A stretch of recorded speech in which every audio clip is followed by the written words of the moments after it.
اعوذ باللہ من الشیطان الرجیم بسم اللہ الرحمن الرحیم الحمد للہ رب العالمین والصلاة والسلام علی سید الانبیاء والمرسلین وعلی اہل بیتہ الطیبین الطاہرین وصحبہ المنتجبین۔ قرآن کریم کے 30ویں اور آخری جز میں ہم نے سورۃ التکاثر تک گزشتہ درس میں تمام کیا تھا۔ آج کے درس کا آغاز ہم سورۃ العصر سے کر رہے ہیں، پہلے تلاوت اور اس کے بعد مختصر اس کی وضاحت ترجمے کے ساتھ۔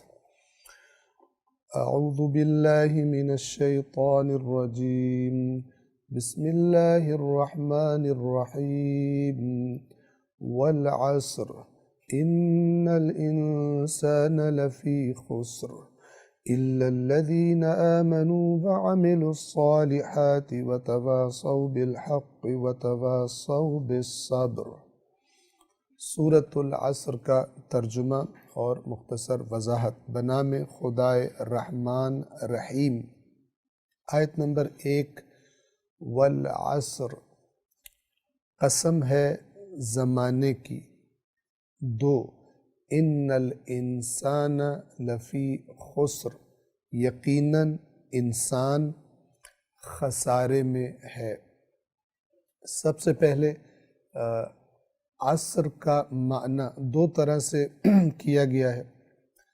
بعض نے اس سے نماز عصر کا وقت مراد لیا ہے اور اس کی مناسبت یہ بیان کی ہے کہ جو نماز عصر کا وقت ہوتا تھا، جس زمانے میں یہ سورہ مبارکہ نازل ہوئی، اس زمانے میں عام طور پر دکاندار حضرات، تاجر حضرات اپنی دکانوں کو بند کر رہے ہوتے تھے اور حساب کتاب کر رہے ہوتے تھے، اور اس کی وجہ سے عصر کی جو نماز ہے اس کے بارے میں مثال کے طور پر غفلت کا شکار ہو جاتے تھے اپنے دنیاوی کاروبار کے حساب و کتاب کو کرتے ہوئے، اور لہٰذا یہ سورہ نازل ہوئی کہ یہ عصر کا وقت، اس وقت جو تم عمل کر رہے ہوتے ہو اور نماز کو چھوڑ کر تم اپنی دنیا کے حساب کتاب میں لگے ہوتے ہو، یہ گواہی دے رہا ہے کہ انسان گھاٹے میں ہے۔ یعنی وہ جو دنیا کے پیچھے دوڑ کر دنیا کے امور کو ترجیح دے کر اللہ تبارک و تعالیٰ کے ذکر سے، اس کی یاد سے، اس کی نماز سے غافل ہو گئے ہیں، یہ لوگ خسارے میں ہیں۔ تو بعض نے یہ مناسبت بیان کی، اور بعض نے یہ بیان کیا کہ عصر سے مراد وقت نماز عصر نہیں ہے، بلکہ عصر سے مراد زمانہ ہے۔ یعنی جب سے انسان اس دنیا میں آیا ہے اس وقت سے لے کر تا قیامت، ہر اس انسان کے لیے کہ جس وقت بھی وہ اس سورہ کی تلاوت کرتا ہے، اگر وہ انسانیت کی تاریخ پر، گزشتہ زمانوں پر، موجودہ زمانے پر نگاہ ڈالے تو یہ زمانہ، یہ تاریخ انسانیت اسے اسی بات کی گواہی دے گی کہ جو اللہ تبارک و تعالی اگلی 2 آیات میں ارشاد فرما رہا ہے۔ بس والعصر یعنی قسم ہے زمانے کی۔ کیا مطلب؟ یعنی زمانہ گواہ ہے، زمانہ گواہی دے رہا ہے۔ انسانیت کی تاریخ، گزشتہ قوموں کو دیکھ لو، گزشتہ افراد کو دیکھ لو، اپنے آباء و اجداد کو دیکھ لو، اپنے دوستوں کو، رشتہ داروں کو جو موجود ہیں، جو گزر چکے اس دنیا سے، انسانیت کی تاریخ دیکھ لو، قوموں کی تاریخ دیکھ لو، تمہیں یہی گواہی ملے گی۔ یہ زمانہ کیا گواہی دیتا ہوا تمہیں ملے گا؟ ان الانسان لفی خسر، یقیناً انسان خسارے میں ہے۔ خسر، خسارہ کسے کہتے ہیں؟ ایک ہوتا ہے نقص، جس سے لفظ نقصان ہے، اردو میں بھی ہم استعمال کرتے ہیں۔ نقص یا نقصان کا معنی ہوتا ہے کہ کسی چیز میں کچھ کمی ہو جانا۔ مثال کے طور پر میرے پاس 100 روپے کی رقم تھی، کسی وجہ سے 90 روپے میرے پاس رہ جائیں تو مجھے نقصان ہو جائے گا۔ خاص طور پہ اگر مثلا میں کچھ رقم لے کر، کوئی شخص کوئی رقم لے کر تجارت کے لیے نکلا اور جب وہ واپس آیا تو جو رقم گھر سے لے کر نکلا تھا اس سے بھی کم تھی اس کے پاس، اسے کہتے ہیں نقصان۔ یا بعض اوقات تاجر لوگوں کو جب جتنا ان کا اندازہ ہے اتنا منافع نہ ہو تب بھی وہ کہتے ہیں نقصان ہو گیا. تو نقصان کہتے ہیں کچھ کمی ہو جانے کو، اور خسر یا خسران یا جسے ہم اردو میں خسارہ کہتے ہیں، البتہ عربی والا معنی ہمارے مورد نظر ہے، وہ یہ ہے خسر یعنی جو کچھ تھا وہ بھی گنوا بیٹھنا، جو کچھ، جو سرمایہ، جو کیپٹل کسی کے پاس تھا وہ بھی سارا ضائع کر بیٹھے. تو قرآن مجید کی یہ مختصر لیکن بہت ہی بڑا پیغام دینے والی سورہ مبارکہ کیا پیغام دے رہی ہے کہ تم اگر ساری انسانیت کی تاریخ پر نگاہ ڈالو، زمانے پر نگاہ ڈالو، تو وہ تمہیں گواہی دیتا ہوا ملے گا کہ انسان خسر میں ہے، خسارے میں ہے، یعنی انسان اپنا بہترین سرمایہ ضائع کر رہے ہیں سوائے ایمان والوں کے. جیسے کہ اگلی آیت میں بات واضح ہو جائے گی مزید. نقصان میں کون ہے؟ جو ایمان نہ لائے اللہ کے پیغام پر، اللہ کے رسول پر، اور اس ایمان کا جو تقاضا ہے عمل صالح وہ نہ کرے، اور پھر عمل صالح کرنے کے لیے صراط مستقیم پر جب انسان چلتا ہے تو مصیبتیں آتی ہیں، مشکلات آتی ہیں. اب یہ جو مومنوں کا گروہ ہے یہ ان مشکلات سے جب دوچار ہوتا ہے تو ایک دوسرے کو تلقین کرتے رہتے ہیں، تاکید کرتے رہتے ہیں کہ حق کو نہیں چھوڑنا اور مشکلات کے مقابلے میں صبر کرنا ہے. ایک دوسرے کے ساتھی ہوتے ہیں، ایک دوسرے کے خیر خواہ ہوتے ہیں، ایک دوسرے کو بھلائی کی دعوت دیتے ہیں، ایک دوسرے کو برائی سے منع کرتے ہیں. اس گروہ کے علاوہ باقی تمام انسانیت، باقی تمام انسان، ان کی حالت کیا ہے؟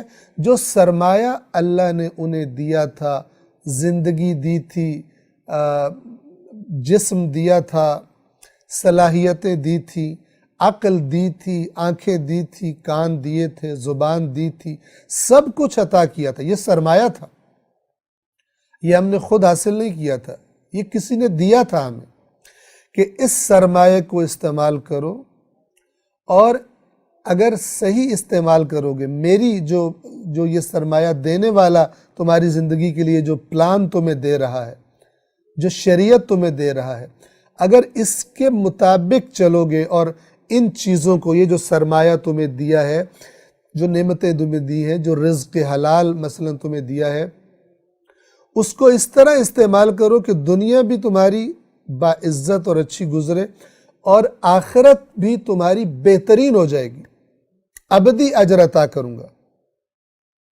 لیکن جن لوگوں نے اللہ کے اس پلان کو ریجیکٹ کر دیا، کہیں اور سے زندگی کا پلان لیا، کہیں اور سے اقدار زندگی حاصل کی، کہیں اور سے تصور کائنات لیا، کہیں اور سے تصور زندگی لیا، تو خسارے میں پڑ گئے. کیوں؟ ہر گزرنے والا لمحہ زندگی کے سرمایہ کو کم کر رہا ہے. ہر سالگرہ کا جشن، ہر برتھ ڈے پارٹی، لوگ تو اس پہ خوش ہو رہے ہوتے ہیں، بعض لوگ کلیپنگز کر رہے ہوتے ہیں، کھا پی رہے ہوتے ہیں، لیکن وہ برتھ ڈے بتا رہی ہوتی ہے کہ جتنا مہلت تم لے کر آئے تھے 1 سال کم ہو چکا ہے. اور جو عاقل ہوتا ہے اس کو جب یہ سگنل ملتا ہے کہ تیرے کھیلنے کا ٹائم، تیری گیم کا ٹائم اب کم رہ گیا ہے، تو وہ تو اور ہوشیار ہو جاتا ہے. اور زیادہ آپ نے دیکھا ہوگا آخری منٹس میں اگر 2 ٹیمز میں میچ ہو رہا ہو، مثلا فٹ بال میچ ہو رہا ہو، اور وہ مثال کے طور پر دونوں کے یا وہ برابر ہوں، اور یا یہ کہ ایک ٹیم 1 گول سے آگے ہو، تو دونوں ٹیمیں اس آخری منٹس میں جیسے جیسے اینڈ کا ٹائم، میچ کے اینڈ کا ٹائم نزدیک آتا ہے، اختتام کا ٹائم نزدیک آتا ہے، تو دونوں طرف کے کھلاڑی پورا زور لگا دیتے ہیں کہ اس آخری ٹائم سے اپنے حق میں استفادہ کر لیں. تو ہر گزرنے والا سال، ہر سالگرہ کا جشن ہم سے کیا کہہ رہا ہوتا ہے؟ ہم سے کہہ رہا ہوتا ہے کہ غافل تجھے گھڑیال یہ دیتا ہے منادی، گردوں نے گھڑی عمر کی ایک اور گھٹا دی۔ یہ جو گھڑی سگنل دیتی ہے یہ کہہ رہی ہوتی ہے کہ تمہارا ٹائم کم ہو گیا ہے اور زمین تم پر تنگ ہوتی جا رہی ہے، وقت جتنا لے کر آئے تھے، جتنا اللہ نے تمہارا اس دنیا میں رہنے کا وقت رکھا تھا، کم ہو گیا ہے، بھاگ دوڑ کر لو۔ فاستبقوا الخیرات، نیکیوں میں سبقت لے جاؤ تاکہ خسارے سے بچ سکو۔ خسارہ کیا ہے؟ انسان مر جائے، نہ آنکھ اس طرح استعمال ہوئی جس طرح خدا نے چاہا تھا، نہ کان استعمال ہوا، نہ زبان استعمال ہوئی، نہ جو اللہ نے رزق ان ہاتھوں سے، اس عقل سے اللہ کی دی ہوئی ان چیزوں کو استعمال کر کے جو کچھ کمایا تھا اسے بھی خدا کے راستے میں استعمال نہ کیا۔ تو اب جب مرا تو سب کچھ چلا گیا، سرمایہ ضائع ہو گیا، نعمتیں ضائع ہو گئی۔ اس معنی کی طرف یہ آیت اشارہ فرما رہی ہے، اور اللہ انسانیت کی ساری تاریخ کو اس پر گواہ بنا رہا ہے۔ اگر ہم عصر کا معنی وسیع لے لیں، پس قسم ہے زمانے کی، یعنی زمانہ گواہ ہے، ان الانسان لفی خسر، یقیناً انسان خسارے میں، یعنی سب کچھ ضائع کر رہا ہے، اپنا سارا سرمایہ اپنا ضائع کر رہا ہے، اللہ سے کٹ کر، اللہ کے بتائے ہوئے قانون سے ہٹ کر، نافرمانی کر کے ضائع کر رہا ہے اپنے آپ کو۔ کون اس ضائع کرنے اور ضائع ہونے والے گروہ میں شامل نہیں ہے؟ آیت نمبر 3، اِلَّا الَّذِينَ آمَنُوا، سوائے ان کے جو ایمان لائے۔ ایمان کیا ہے؟ دل کے اندر سے تسلیم کر لینا، دل سے مان لینا، دل سے قبول کر لینا۔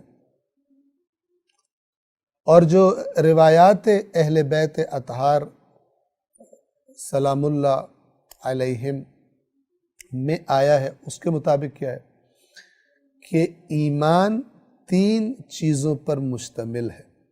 زبان سے دل سے مان لینا، اور زبان سے اقرار کرنا، یعنی جو زبان کہہ رہی ہے، اقرار کر رہی ہے، دل میں وہی ہے، اور جو دل میں ہے زبان سے بھی اس کا اقرار کر رہا ہے۔ اور تیسری چیز عمل کرنا۔ اور قرآن نے کیا کہا؟ اِلَّا الَّذِينَ آمَنُوا، سوائے ان لوگوں کے، یعنی خسارے میں کون لوگ نہیں ہیں؟ وہ لوگ جو ایمان لائے، وَعَمِلُوا الصَّالِحَاتِ، اور عمل کیے۔ کون سے عمل؟ عمل صالح، وَعَمِلُوا الصَّالِحَاتِ۔ اور پھر جب یہ ایمان لا چکے اور عمل صالح کے راستے پر جس طرح اللہ نے بیان کیا تھا عمل صالح، اس دین کی تحریک میں شامل ہو گئے، اپنی ذمہ داریاں ادا کرنے لگے، تو پھر دیکھا کہ مشکلات کا سامنا ہے۔ آپ اللہ کے نیک، واقعاً دین فہم، ایک وہ نیک ہوتا ہے جو رہبانیت ٹائپ کا دین اپنا کے بیٹھا ہوتا ہے، یعنی اس کے دین کا اس کی دنیا سے کوئی تعلق نہیں ہوتا، بڑے وظیفے کرتا ہے، بڑے ورد کرتا ہے، بہت نوافل پڑھتا ہے، لیکن معاشرے کے ساتھ اس کے دین کا کوئی تعلق نہیں، اس کا انفرادی دین ہے۔ یہ تحریف شدہ بڑا خطرناک دین ہے۔ ایسے لوگ نہ صرف یہ کہ معاشرے میں اپنی ذمہ داری ادا نہیں کرتے، بلکہ اکثر اوقات ان لوگوں کے خلاف اٹھ کر کھڑے ہو جاتے ہیں اور اپنی مقدس مآب شخصیات کو ان کے خلاف استعمال کرتے ہیں جو معاشرے میں اللہ کی طرف سے دی گئی ذمہ داری امر بالمعروف اور نہی عن المنکر کے لیے اٹھ کھڑے ہوتے ہیں۔ یہ لوگ اکثر ان کے خلاف استعمال ہو جاتے ہیں، اور چونکہ اپنی عبادات کی وجہ سے، اپنے وظائف و فلان کی وجہ سے بڑے مقدس مآب ہوتے ہیں، تو لوگ ان کی باتیں پھر سنتے بھی ہیں، متدینین کے درمیان تفرقے کا باعث بن جاتے ہیں۔ نشانی کیا ان کو پہچاننے کی؟ کہ ویسے بڑا نمازی ہے، بڑا پرہیزگار بنا ہوا ہے، بڑے ورد وظیفے کرتا ہے، ہر وقت ذکر کی حالت میں ہوتا ہے، زبان چل رہی ہوتی ہے، لیکن اجتماعی معاملات سے اس کا کوئی تعلق نہیں ہوتا، امر بالمعروف و نہی عن المنکر سے اس کا کوئی تعلق نہیں ہوتا، قرآن مجید کے بتائے ہوئے دین، مکمل دین سے اس کا تعلق نہیں ہوتا۔ اپنی مرضی کے جو اس کو سوٹیبل لگتے ہیں اعمال، وہ لے کر بڑے آرام سے، یعنی الگ تھلگ زندگی یہ شخص گزار رہا ہوتا ہے۔ تو یہ ان کی بات نہیں ہو رہی، یہ تو ان کی بات ہو رہی ہے جو مرد میدان ہے، الا الذین آمنوا وعملوا الصالحات، وہ جو ایمان لائے اور عمل صالح کرتے ہیں۔ خود یہ آیت بتا رہی ہے، یہ جو اگلا آخری دو ہے نا، وَتَوَاصَوْا بِالْحَقِّ وَتَوَاصَوْا بِالصَّبْرِ، یہ خود بتا رہا ہے کہ ان کی زندگی میں مشکلات آتی ہیں، اور پورا قرآن بھرا پڑا ہے ان کے بارے میں۔ اور جو میدان سے بھاگنے والے ہیں، ڈٹنے والے نہیں ہیں، ان کی مذمت سے قرآن بھرا پڑا ہے۔ وَتَوَاصَوْا بِالْحَقِّ، ایک دوسرے کو حق کی وصیت اور نصیحت کرتے ہیں، یعنی ایک دوسرے سے کہتے رہتے ہیں۔ کب یہ ضرورت پڑتی ہے کہ حق کو مان لیا، دین کو مان لیا، اب جو دین کی تعلیمات ہیں، گویا دین کی سربلندی کی تحریک کا ایک مجاہد بن گیا، ایک سپاہی بن گیا، دین کے اہداف، دین کی اقدار کی سربلندی کے لیے اٹھ کر کھڑا ہو گیا۔ اب معاشرہ مخالفت کرتا ہے، دوست مذاق اڑاتے ہیں، رشتہ دار الٹی سیدھی باتیں کرتے ہیں، معاشرے میں ایک گویا کہ لوگ اسے قبول نہیں کر رہے، چونکہ معاشرہ تو دنیا پرستی میں لگا ہوا ہے۔ اب یہاں پہ ضرورت پیش آتی ہے اسے سہارے کی، اور وہ بہترین اللہ اور رسول اور اہل بیت اطہار کے بعد وہ سہارا کیا ہے؟ اس کے مومن بھائی، ایک دوسرے کے شانہ بشانہ اپنی ذمہ داریاں ادا کرنے کے لیے، گویا مرد میدان ہیں، مجاہد ہیں جو میدان میں کھڑے ہوئے ہیں، اور میدان کی سختیوں کو دیکھ کر ایک دوسرے کو صبر کی تلقین کرتے، حق کی تاکید کرتے۔ کیا مطلب؟ یعنی کہتے ہیں حق کو نہیں چھوڑنا، یہ مشکلات عارضی ہیں، اور مشکلات کے مقابلے میں کیا کرنا ہے؟ وَتَوَاصَوْا بِالصَّبْرِ، اور ایک دوسرے کو صبر کی وصیت یعنی نصیحت کرتے ہیں۔ یہ جو مرنے والے کے لیے لفظ وصیت استعمال ہوتا ہے، یہ ایک خاص استعمال ہے، ورنہ اللہ تبارک و تعالیٰ نے خود اپنے لیے وصیت کا لفظ استعمال کیا ہے، حالانکہ اللہ تبارک و تعالیٰ پاک ہے اس سے کہ اسے موت نامی، فنا نامی کوئی چیز آئے۔ مثلا اللہ تعالیٰ فرماتا ہے یوصیکم اللہ فی اولادکم، اللہ تمہیں وصیت کرتا ہے تمہارے اولاد کے بارے میں۔ کیا مطلب؟ اللہ تعالیٰ نعوذ باللہ کوئی جانے والا ہے کہیں؟ ایسا نہیں۔ بس وصیت کا معنی وہی تقریباً نصیحت والا ہے، لیکن ایک خاص استعمال مرنے والے کی نصیحت کے بارے میں جب اس کا ایک خاص استعمال بن گیا، ایک اصطلاح بن گئی جس کو وصیت کہا جاتا ہے، ورنہ وصیت کا معنی وہی نصیحت، تاکید کا ہے۔ پس ایک دوسرے کو حق کی نصیحت، تاکید کرتے ہیں، تلقین کرتے رہتے ہیں، اور صبر کی تاکید اور نصیحت اور تلقین کرتے رہتے ہیں، چونکہ یہ ضروری ہوتا ہے۔ مشکلات شدید ہوتی ہیں ان کے راستے میں، تو ایک دوسرے کا سہارا بنتے ہیں۔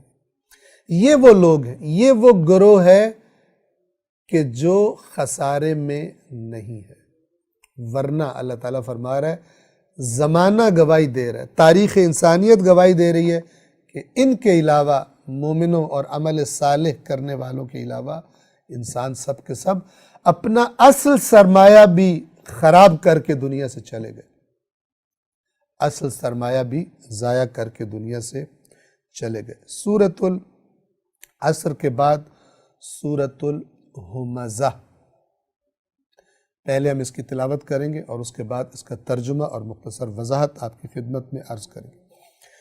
اعوذ باللہ من الشیطان الرجیم، بسم اللہ الرحمن الرحیم، ویل لکل ہمزۃ لمزہ الذی جمع مالا وعددہ یحسب ان مالہ اخلدہ کلا لینبذن فی الحطمہ وما ادراک ما الحطمہ نار اللہ الموقدہ التي تطلع على الأفئدة إنها عليهم مؤصدة في عمد ممددة۔ سورہ ہمزہ کا ترجمہ اور مختصر وضاحت۔ بنام خدائے رحمان رحیم۔ آیت نمبر 1، ویل لکل ہمزۃ لمزہ، ہلاکت ہے، حسرت ہے، بربادی ہے ہر اس شخص کے لیے جو عیب تلاش کرتا ہے اور تانے دیتا ہے۔ لفظ ویل اس کے اندر دو معنی پوشیدہ ہیں۔ جب عربی زبان میں ایک شخص دوسرے کے لیے یہ لفظ استعمال کرتا ہے اور اسے کہتا ہے ویل لک، تیرے لیے ویل ہے، تو اس ویل کے اندر کون سے دو میسج چھپے ہوتے ہیں؟ ایک یہ کہ جو تو کام کر رہا ہے اس کے نتیجے میں ہلاکت اور بربادی ہے، اور دوسرا معنی یہ چھپا ہوتا ہے کہ حسرت ہے کہ تو کام یہ کیوں کر رہا ہے، یعنی گویا کہ یہ اس کو خبردار بھی کر رہا ہوتا ہے اور اس کو روک رہا بھی ہوتا ہے، یعنی کہہ رہا ہوتا ہے مجھے حسرت ہے کہ تو یہ کام کر رہا ہے، تجھے نہیں کرنا چاہیے، رک جا اس کام سے۔ تو یہ پیغام شامل ہوتے ہیں کس کے معنی میں؟ لفظ ویل کے معنی میں۔ ہمزہ اور لمزہ، یہ دونوں الفاظ اتنے معنی کے اعتبار سے قریب ہیں علماء لغت کی نظر میں کہ بعض نے کہا کہ دونوں ایک ہی معنی میں ہیں، اور بعض نے ان کا فرق بیان کرنے کی کوشش کی ہے۔ ایک فرق مثال کے طور پہ آپ کی خدمت میں عرض کر دیتے ہیں کہ بعض نے یہ فرمایا کہ ہمزہ کا فرق لمزہ سے یہ ہے کہ ہمزہ وہ ہے کہ جو کسی کی پشت پیچھے برائی کرتا ہے، عیب گوئی کرتا ہے، اور لمزہ وہ ہے جو منہ پر تانے دیتا ہے اور منہ پر عیب تراشی کرتا ہے۔ یہ دونوں بری باتیں۔ روایات اہل بیت اطہار علیہم الصلاۃ والسلام میں جو بات آئی ہے، مثلا ایک روایت جو نقل کی جاتی ہے وہ یہ ہے کہ جس نے اپنے بھائی کو لوگوں کے درمیان نصیحت کی اس نے اسے رسوا کیا۔ غور فرمائیے، اس نصیحت سے کیا مراد؟ نصیحت کس بات پہ ہوتی ہے؟ کہ بھائی تم یہ غلط کام کر رہے ہو، یہ میرے بھائی آپ یہ کام نہ کریں۔ یہی کام ایک دفعہ لوگوں کے درمیان محفل میں سب کو پتہ چل رہا ہے کیا جائے، اور ایک دفعہ تنہائی میں کیا جائے۔ جب محفل میں کیا جاتا ہے جس کو نہیں بھی پتہ اس کو پتہ لگ جاتا ہے کہ اس میں یہ خرابی ہے، یہ کام نہ کرو۔ تو فرمایا جس نے اپنے بھائی کو محفل میں لوگوں کے درمیان نصیحت کی اس نے اسے رسوا کر دیا، اور جس نے اپنے بھائی کو تنہائی میں نصیحت کی اس نے اسے آراستہ کر دیا، زینت بخشی، مزین کر دیا۔ کیا مطلب؟ کہ وہ جو عیب تھا اب وہ دور کرے گا۔ اگر لوگوں میں عیب بیان کرتا شاید وہ ضد میں آ جاتا، کیونکہ اس کی انسلٹ ہوتی، وہ اپنی بے عزتی کا احساس کرتا تو ضد میں آ جاتا۔ یہ مزاج ہے کس کا؟ مومنین کا، جو اللہ نے بتایا، اہل بیت اطہار نے بتایا، رسول اللہ نے بتایا۔ توجہ فرما رہے۔ لیکن اس کے برعکس مزاج کون سا ہے؟ ہمزتن لمزہ۔ تانا دو صفات ہیں، یہ عیب گوئی کرنا اور تانے دینا۔ عیب گوئی عام طور پر پس پشت ہوتی ہے، اور تانا دینا عام طور پر منہ پہ ہوتا ہے۔ دونوں غلط کام ہیں۔ یہ دو کام کرنے والے، یعنی عیب گوئی، ظاہر بات ہے جس نے عیب گوئی کرنی ہے، عیب بتانے ہیں، اس سے پہلے اس میں ایک اور صفت ہونی چاہیے، اور وہ ہے عیب تلاش کرنے کی۔ بعض مردوں میں بعض عورتوں میں یہ بیماری بڑی زبردست طریقے سے ہوتی ہے۔ ان کے گویا پیٹ میں درد شروع ہو جاتا ہے اگر انہیں دوسرے کے گھر کی رپورٹ نہ ملے تو لذت محسوس کرتے ہیں، اور رپورٹ پھر لیتے ہیں، خبریں لیتے ہیں، ڈھونڈتے ہیں، تو میں رہتے ہیں۔ جبکہ قرآن نے کیا فرمایا؟ وَلَا تَجَسَّسُوا، تجسس نہ کرو۔ تجسس کیا ہوتا ہے؟ یہی ہوتا ہے تو میں رہنا، کہ اس کے گھر میں کیا لڑائی ہوئی ہے، اس کے ساتھ اس کی شکل کیوں بنی ہوئی ہے، فلان۔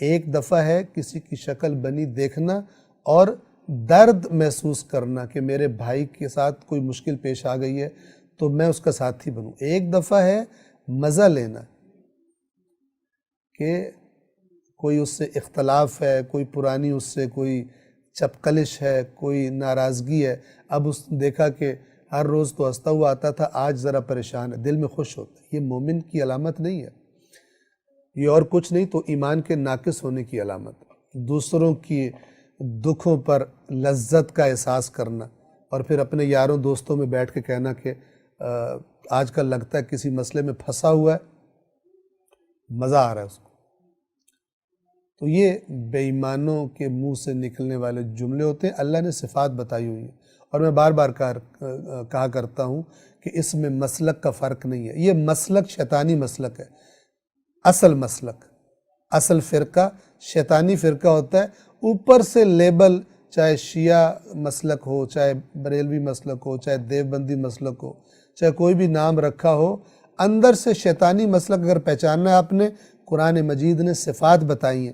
ابلیس کے مسلک، اہل ہم مسلک اور ابلیس نے جو فرقہ بنایا ہوا ہے اس پر چلنے والوں کی صفات اللہ نے قرآن میں بڑی واضح طور پر بتائی ہوتی ہیں۔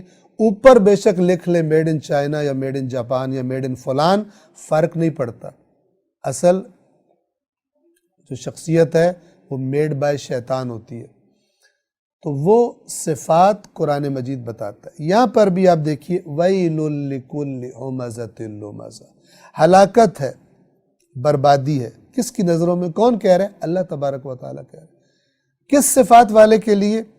لِكُلِّ ہُمَزَةٍ لُمَزَةٍ، ہر طعنہ دینے والے، عیب گوئی کرنے والے کے لیے۔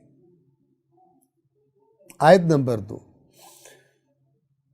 آیت نمبر 2 میں اس طبقے کا ذکر کیا گیا ہے جن میں یہ پہلی آیت والا مرض زیادہ ہوتا ہے، اور وہ کون ہے؟ مالدار لوگ۔ کیوں؟ کیونکہ وہ سمجھتے ہیں کہ ہم تو مالدار ہیں، ہمارے میں عیب ہی کوئی نہیں، اور غریب ان کو عیب والے نظر آتے ہیں، اپنے کپڑوں کی وجہ سے، اپنے ہو سکتا ہے زیادہ ان کے پاس چونکہ اس طرح کی کریمیں اویلیبل نہیں ہوتی، اس طرح کے بیوٹیشن اویلیبل نہیں ہوتے، اس طرح کا سردیوں میں گرم اور گرمیوں میں سرد ماحول غریبوں کو اویلیبل نہیں ہوتا، تو ان کی چہرے کی رنگت امراء کی رنگت سے فرق ہوتی ہے، تو یہ اپنے آپ کو برتر سمجھتے ہیں، ان کو گھٹیا سمجھتے ہیں۔ تو اللہ کا تو کسی سے تکلف نہیں ہے۔ اللہ تعالیٰ نے فرمایا الذی جمع مالا وعددہ، کون ہے یہ ہمزۃ لمزہ؟ تانے دینے والا اور عیب گوئی کرنے والا، جو مال جمع کرتا ہے اور اسے گنتا رہتا ہے، بڑا شوقین ہے کس کا؟ ایک تو مال جمع کرنے کا، اور پھر اسے گن گن کے خوش ہونا۔ قرآن کی آیات آئینہ ہے۔ میں اپنے آپ کو دیکھوں کہ میرے پاس جب مال آتا ہے، ایک تو یہ کہ مجھے مال جمع کرنے کا شوق ہے۔ کس لیے شوق ہے؟ گن گن کے خوش ہوتا ہوں، میرے پاس اب اتنا ہو گیا، اتنا ہو گیا۔ جس کی یہ صفت ہے، یاد رکھیے اللہ تعالیٰ خالق نفسیات ہے، وہ پہلی والی صفت بھی اس کے اندر آ جائے گی۔ کیوں؟ جس کے پاس مال نہیں ہے وہ بھی اس کی نظروں میں بڑا عیبدار ہے، گھٹیا ہے، بے وقوف ہے، ٹیلنٹ نہیں ہے اس میں، انٹیلیجنٹ نہیں ہے، اس لیے کہ مال نہیں ہے۔ مال کا معیار بڑا خطرناک معیار ہے۔ جن کا معیار مال تھا، سورہ زخرف میں پہلے قرآن مجید میں گزر چکا، مکے والے اور اس علاقے کے لوگ جن کا معیار صرف مال تھا، انہوں نے مال نہ ہونے کی وجہ سے کہا کہ آپ رسول نہیں ہو سکتے، رسول پاک سے کہا، کیونکہ وہ سمجھتے تھے کہ مالدار آدمی کا ہی رائٹ بنتا ہے اس کے پاس ساری چیزیں ہوں، حتیٰ کہ رسالت بھی۔ وَقَالُوا لَوْلَا نُزِّلَ هَذَا الْقُرْآنُ عَلَى رَجُلٍ مِّنَ الْقَرْيَتَيْنِ عَظِيمٍ، اور انہوں نے کہا کہ یہ قرآن کسی عظیم شخص پر، عظیم یعنی پیسے میں عظیم، چاہے ویسے گھٹیا ترین انسان ہو، پیسے میں عظیم ہونا چاہیے، کسی عظیم آدمی پر، ان دو قریتین مکہ اور طائف مراد ہیں، ان دو قریوں میں کسی عظیم شخص پر قرآن نازل کیوں نہیں ہوا؟ رسول اللہ عظیم نہیں ہے، اگرچہ صادق ہیں، اگرچہ امین ہیں، اگرچہ ان کے جھگڑوں کا فیصلہ کرتے ہیں، اگرچہ پاکیزہ ترین زندگی گزاری ہے، لیکن عظیم نہیں ہے۔ عظیم کون ہے؟ جس کے پاس مال ہے۔ تو یہ جو مال پرست ہے اور مال کے معیار سے پرکھتا ہے لوگوں کو، اللہ تعالیٰ اس کو کیا خوشخبری دے رہا ہے؟ وَيْلٌ، تیرے لیے ہلاکت ہے، صفت تیرے اندر کیا آ جائے گی؟ عمزۃ اللمزہ، تو تانے بھی دے گا، اکڑ، تانے دینے والا ایک قسم کا متکبر بھی ہوتا ہے، تبھی تو تانا دیتا ہے، اکڑ کے، عاجزی اور انکساری والا، خدا سے ڈرنے والا تانے دے گا، اس کی زبان تانے دے گی لوگوں کو، عیب بتائے گا لوگوں کی، عیب کی ٹو میں رہے گا نہیں۔ لیکن یہ مالدار، ابھی سورہ علق چند دن پہلے گزری، آپ نے سنی، وہاں پہ کیا فرمایا تھا؟ کلا ان الانسان لیطغی ان رآہ استغنی، کہ خبردار انسان طغیان کرتا ہے، سرکشی کرتا ہے، کب؟ سبب کیا ہوتا ہے؟ ان رآہ استغنی، جب اپنے آپ کو بے نیاز دیکھتا ہے۔ بے نیاز دیکھتا ہے کیا مطلب؟ مال زیادہ آ جاتا ہے، سمجھتا ہے مجھے کسی کی ضرورت ہی نہیں ہے، جو میں کرنا چاہوں مال سے کر سکتا ہوں، اپنے عیب بھی چھپ جاتے ہیں اس کی نگاہوں سے، اور دوسروں کے عیب اس کو زیادہ، خاص طور پہ جن کے پاس مال کم ہے ان کے عیب زیادہ دکھائی دینے شروع ہو جاتے ہیں۔ تو یہ دو صفات کو اللہ نے آپس میں مربوط کیا ہے، کنیکٹ کیا ہے۔ تانے دینے والے کے لیے ہلاکت ہے، عیب گوئی کرنے والے کے لیے ہلاکت ہے۔ کون ہے یہ؟ جو مال جمع کرتا ہے، خوش ہوتا ہے۔ ہو سکتا ہے بہت بڑا سیٹھ نہ بھی ہو سکتا ہے کوئی بہت بڑا ارب پتی، کروڑ پتی نہ بھی ہو، چھوٹا سا دکاندار ہو، لیکن صفت یہی ہے، مال جمع کرتا ہے، خوش ہوتا ہے، میرا مال اب زیادہ ہو گیا، فلان ہو گیا، اب یہ ہو گیا، وہ ہو گیا۔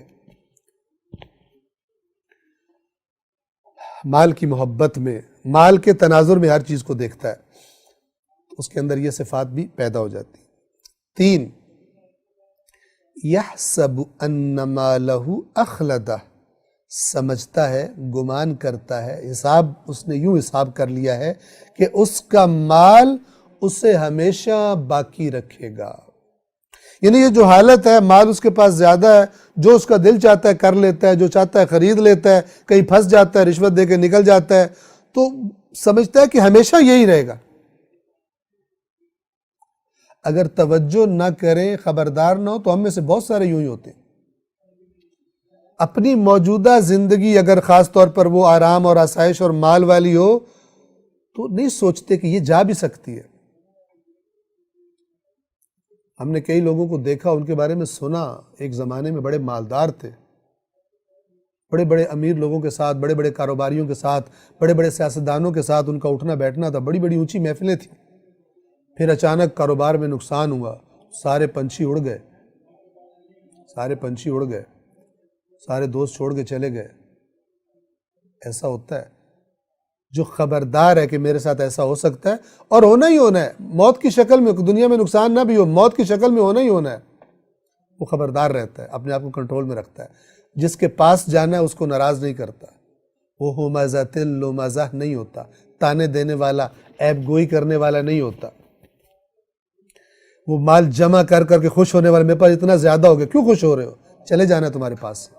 ہاں، اللہ کا شکر کرو اگر مال کو اپنی ضروریات کے ساتھ ساتھ پھر اس کے بعد اللہ کے راستے میں خرچ کر دو، پھر اور بات ہے، وہ ایک دوسری چیز ہے۔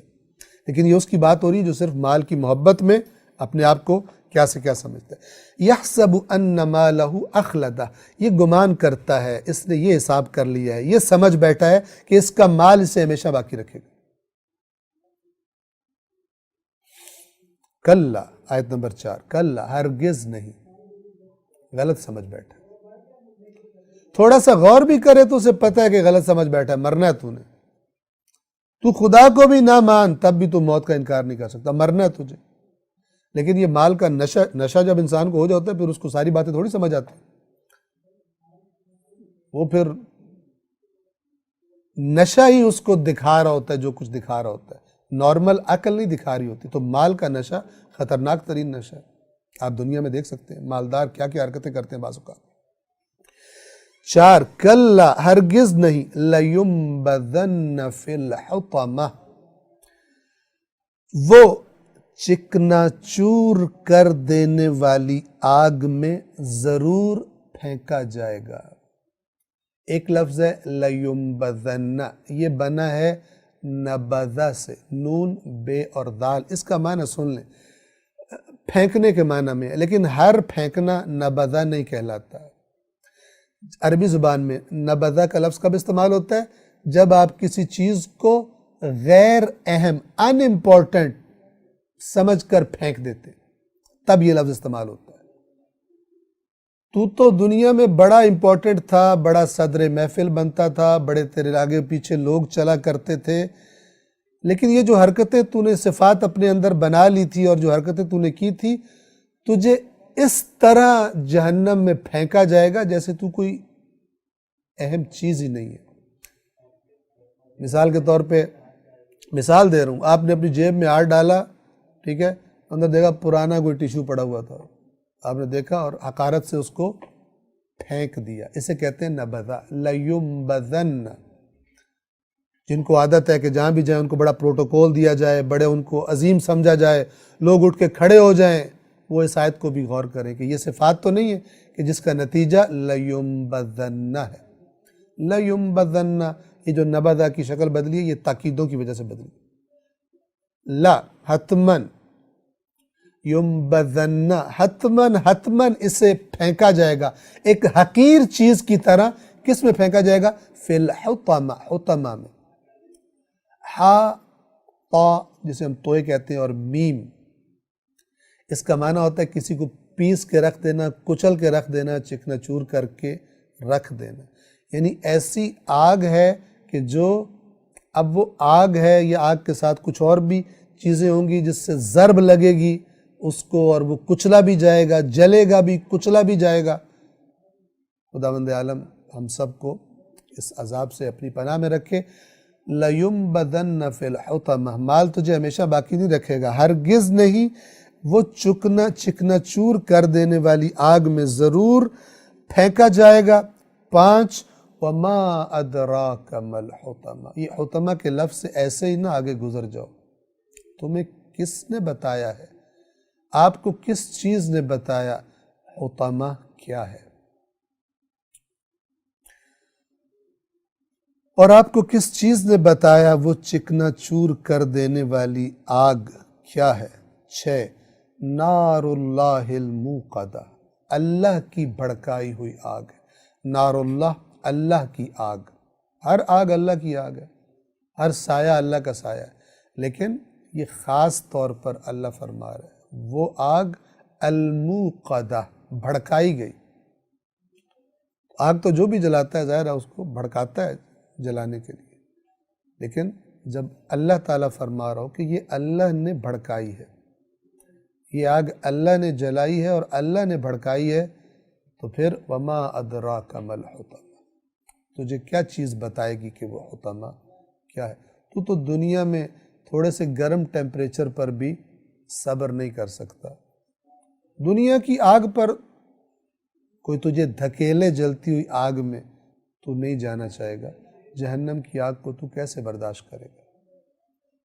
بس مال جمع کر کر کے گن گن کے خوش مت ہو، لوگوں کو تانے نہ دے، تانا وہی دیتا ہے جو دوسرے کو گھٹیا سمجھتا ہے۔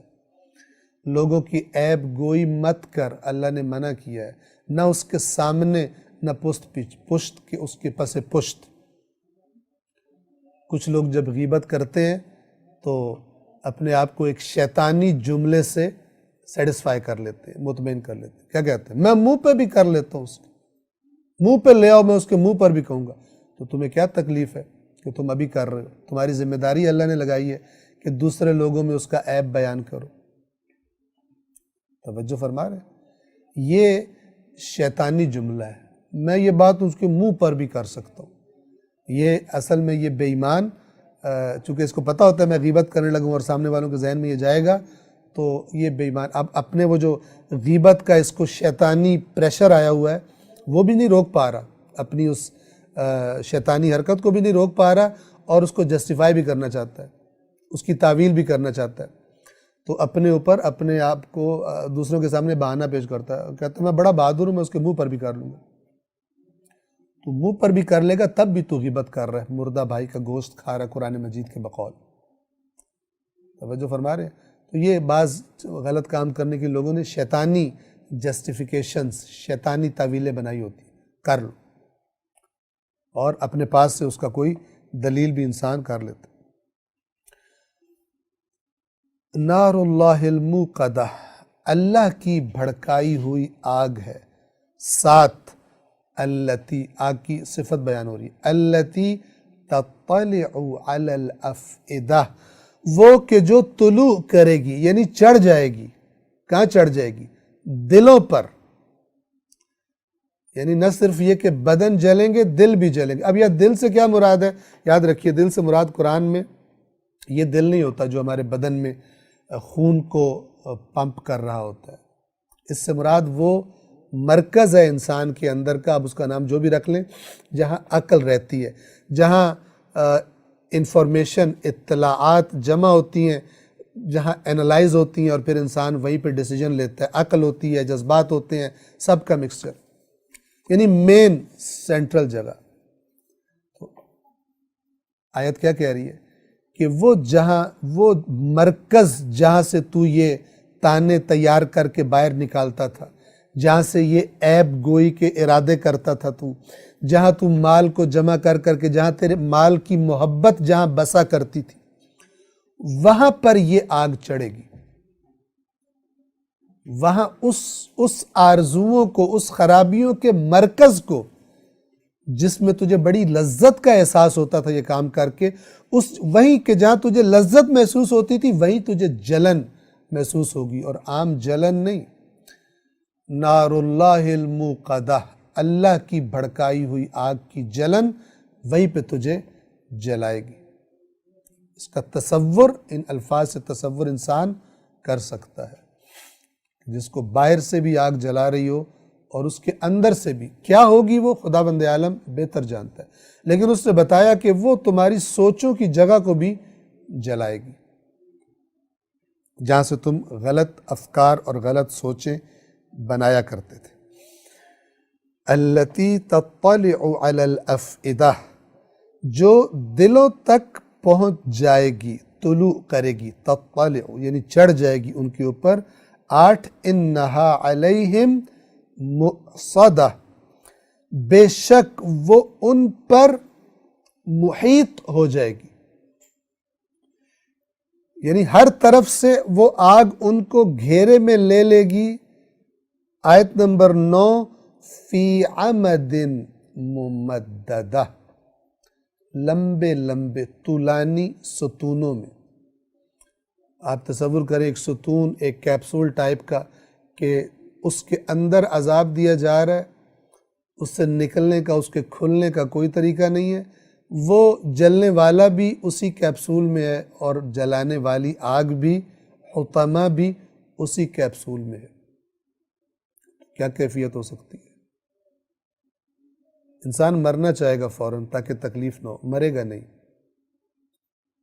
قرآن مجید نے بیان کیا مرے گا نہیں۔ اب آپ تصور کریں کہ ایک آگ کے ستون میں، ایک ایسا ستون جس کے اندر آگ بھری ہوئی ہے، اس میں انسان جل رہا ہے، اور آگ بھی کوئی معمولی آگ نہیں ہے، اس میں جل رہا ہے، اور موت بھی نہیں آتی، تکلیف کم بھی نہیں ہو سکتی۔ کوئی نہیں چاہے گا ہم میں سے۔ اہل بیت اطہار علیہم السلام فرماتے ہیں کہ جب قرآن پڑھنے کے آداب میں، کہ جب ایسی آیات پر پہنچو جس میں جہنم کا ذکر ہو، عذاب کا ذکر ہو، تو وہاں پہ رک کر اللہ سے پناہ مانگو، اللہ کی پناہ مانگو، اس عذاب سے خداوند عالم محفوظ رکھے۔ سورۃ الہمزہ کو ہم یہاں پہ تمام کرتے ہیں، اور اس درس کو بھی اس دعا کے ساتھ کہ پروردگار عالم ایسے کام کرنے کی توفیق دے کہ جو جنت میں جانے کا سبب ہے، اس کی رضا کا سبب ہے، اور ایسے تمام کام کرنے سے پرہیز کرنے کی توفیق دے کہ جو حطامہ میں جانے کا سبب ہے، لوگوں کے عیب بیان کرنا، لوگوں کو طعنے دینا، مال جمع کر کے خوش ہونا، اس پر تکبر کرنا، دوسروں کو گھٹیا سمجھنا۔ پروردگار عالم ان صفات سے بچنے کی ہم سب کو توفیق عطا فرمائے۔ السلام علیکم ورحمۃ اللہ وبرکاتہ۔